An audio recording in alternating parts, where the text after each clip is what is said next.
We may have emotions and what's the word for a conjecture that you feel strongly, but we need to test the things that our emotions tell us.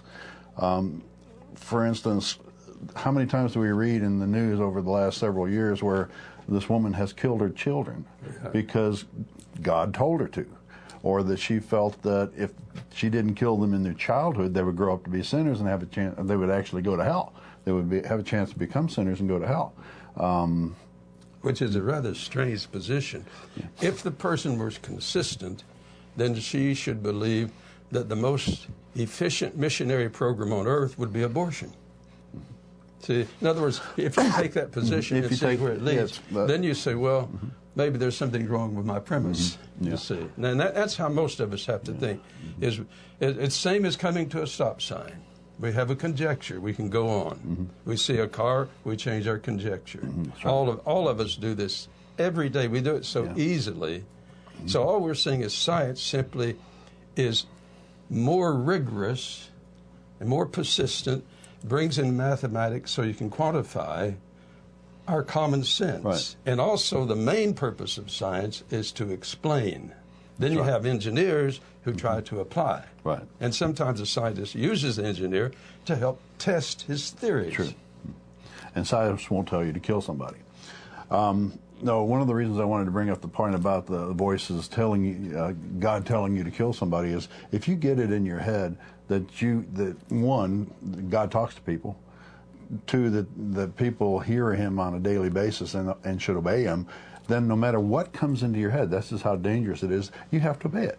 You've got to do it. And that leads to extreme circumstances because no matter what pops in your head, there you are. You're at the mercy of your own thoughts.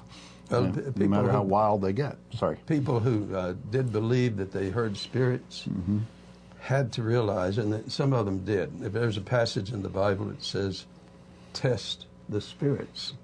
In other words, they realize, here's a person thinking he's got a spiritual answer, and another person with a spiritual answer, and another, but they don't fit. And one Pentecostal minister wrote a book criticizing his own position called God Told Me to Tell You, in which he's trying to say preachers come up with this God. Now, what's interesting is in the Pentecostal tradition, you will hear God told me.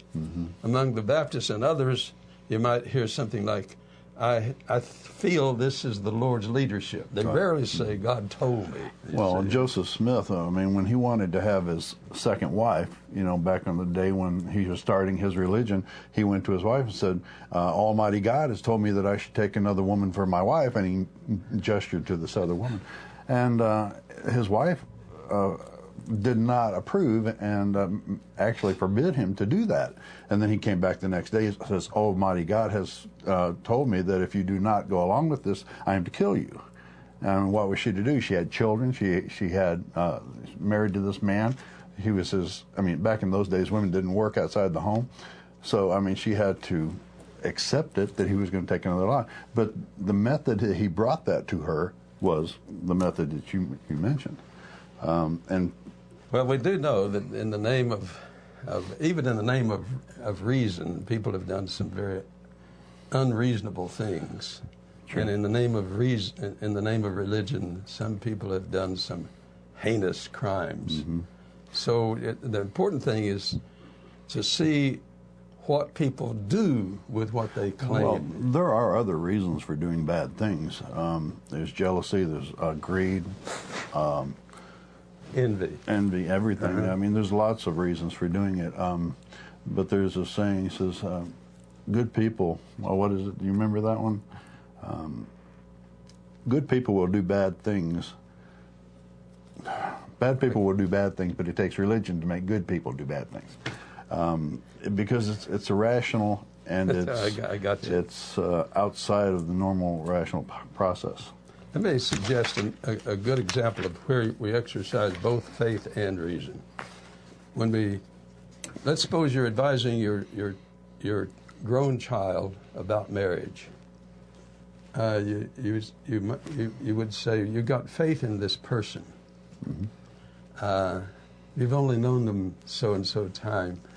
Don't you think you need a little more time? Now, the time called the engagement or the long courtship is a way of collecting data, if you will, information about the other person to see if the person's claim to be who that person is really true. In other words, here are a set of theories about this person. Right. But you have to have a certain amount of time and living in connection with the person to gather see data to make a theory and test your conclusions, hopefully before they tie up the knot. Yeah. We do that in trying to buy a car if we're smart. I'd like to remind our callers or our audience that they can call in now, 215-288. Still have another 10 minutes in the show. Please do. And this might be a good time to reference one of our Patriot founders, Thomas Paine. He said something like this, regarding the Bible, we do not know who wrote it. We do know that if there is a creator of the universe is the true book of creation. He urged us to study the book of creation, in other words, the universe itself, because creation is the Bible of the true believer. Paine's book, The Age of Reason, written not long after the nation's independence, urged people to examine the Christian Bible in hopes that they would give up believing in it. These methods can be understood with the help of flowcharts. And it's really hard to read this. I read it before the show, but it's hard to make out now. If we can bring up the method of faith, you have information, comes in at the top, then you can't read it. What does it say? Anyway, I can't read it. We don't have it. But in the middle it says, ignore contradicting evidence. And then it says, go on and keep believing on. Can we have the second one, please? On this one, you have incoming evidence, and you have lots of places along the line where it says, does this match what we observe in nature? And if the answer is no, then you have to go back to the top and try something else.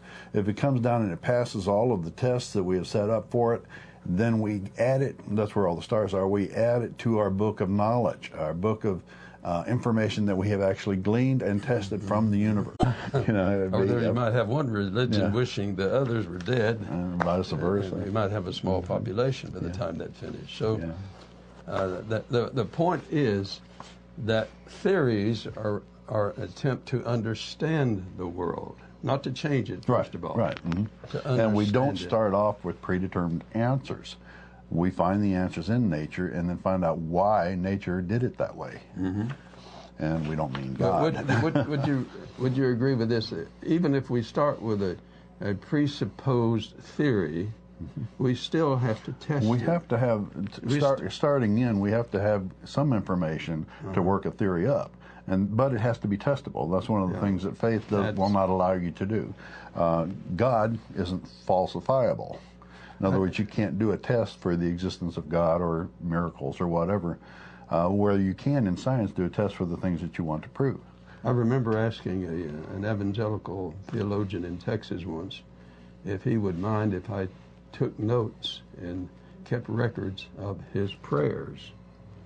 And because he had indicated that prayer is not just talking to God, but receiving answers.